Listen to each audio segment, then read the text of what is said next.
Someone asked me this the other day, and they were kind of embarrassed asking it. I don't think they should have been, but you could see that they didn't want to appear stupid. But what they asked me was, Nick, I'm seeing on YouTube, on podcasts, and all these different places, people talk about this incredible spiritual evolution that we're going through, moving from 3D to 5D, this massive change and shift that's happening.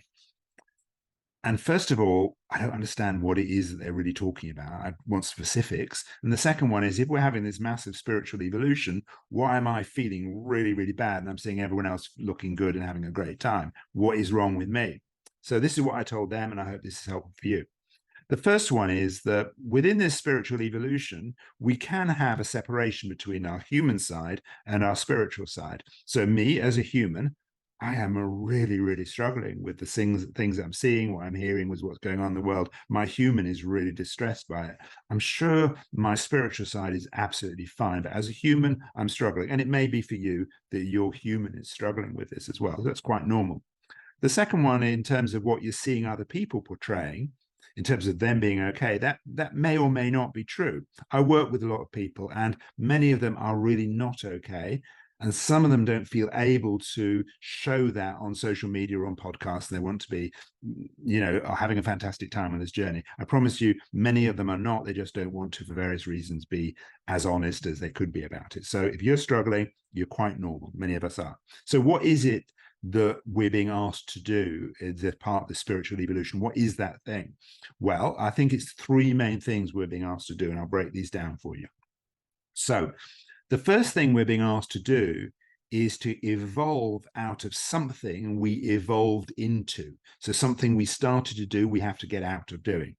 And what that is the propensity to put people or groups of people or situations into boxes. And I'll explain what I mean by that.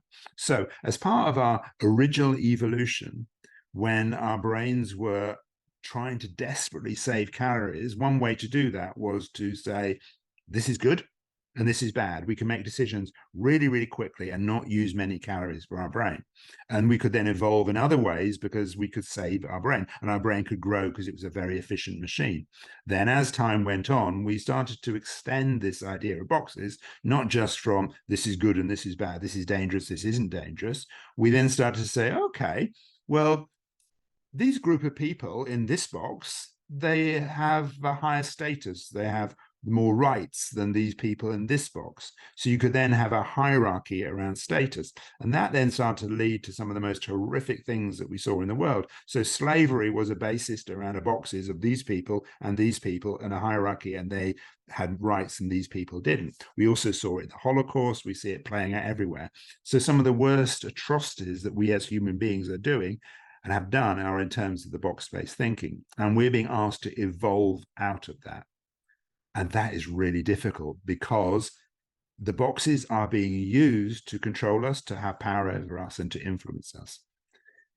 You see, the media will use boxes in order to get your attention, get your money, get your anything from you, to get your loyal following. So they will say very simplistically that they're really bad and they're really good and do this. And we end up with the media with very, very box-based thinking.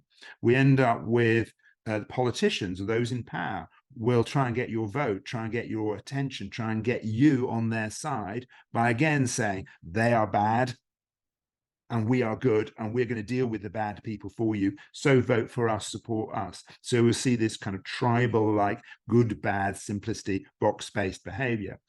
Social media, again, is trying to get your attention, and it gets your attention, it gets your money because you then watch adverts, etc., etc. So how does it get your attention? Well, it works out what box you're in, and then the algorithm feeds you that box. So you get more and more validated by that experience and more box-based thinking, and you feel good because your box is being validated.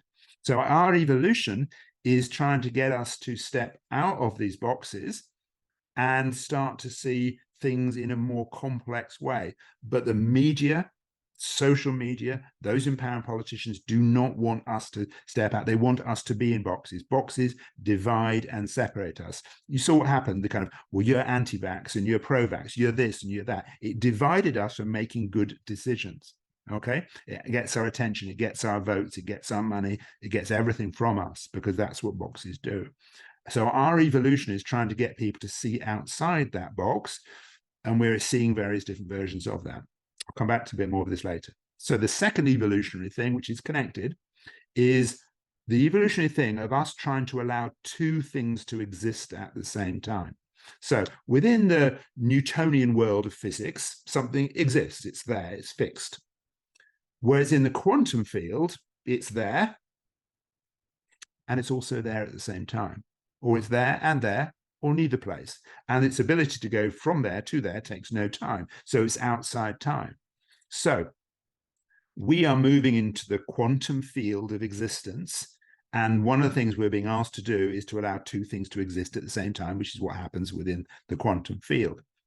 So why is that important for us? Well, in terms of us as society, as a planet, our evolution to allow two things to exist at the same time reduced down the propensity for conflict as the same way as the boxes.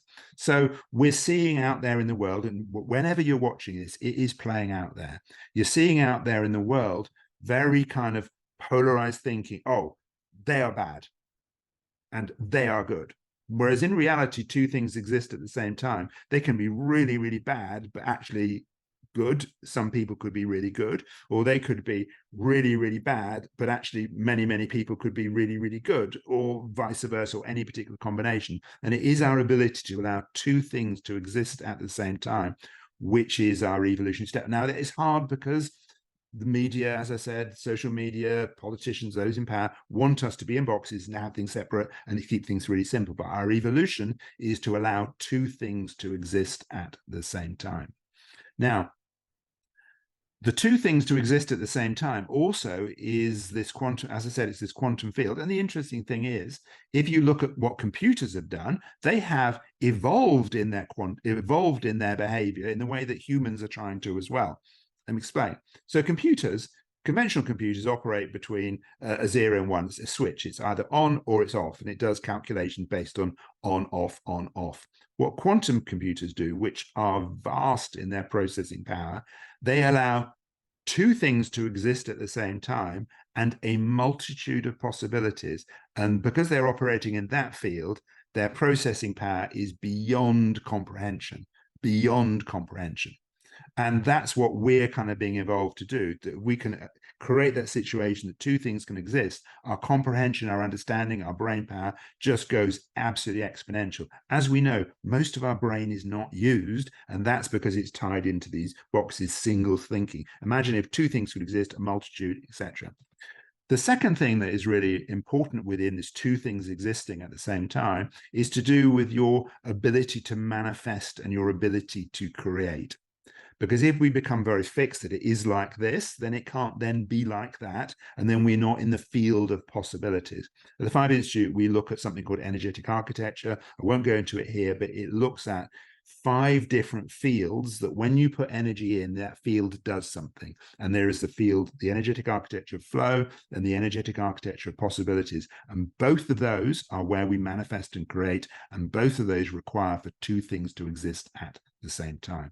So your evolutionary jump in the world is to allow two things to exist so we can coexist, and your ability to manifest and create and have incredible processing power and incredible power to think beyond the normal is also about two things being able to exist at the same time. And it is hard. It is really hard because it is evolution. So what is the third thing we're being asked to do? Well, in a way, this is connected with the other two things.